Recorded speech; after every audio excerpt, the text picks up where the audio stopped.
भरोसा दे सकती क्योंकि हुसैन का इरफान टुकड़े टुकड़ों में तकसीम था।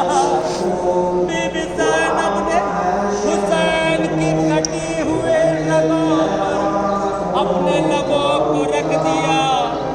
एक जुमला कहा, हमारे उस्ताद इस जुमले को अदा किया करते थे।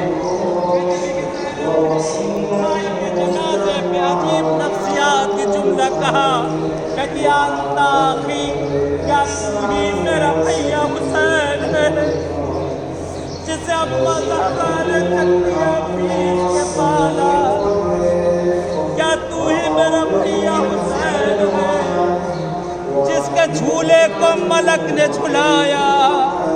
क्या तू ही वो मेरा भैया हुसैन है जिसे नाना ने अपने कांधों पे सवार किया। क्या तू ही वो मेरा भैया हुसैन है जिसके लिए जन्नत से कपड़े आए। क्या तू ही मेरा भैया हुसैन है माँ जिसको बोसा दिया करती मेरा भैया। ज़ैनब अपना वादा भी पूरा न कर सकी। मैंने वादा किया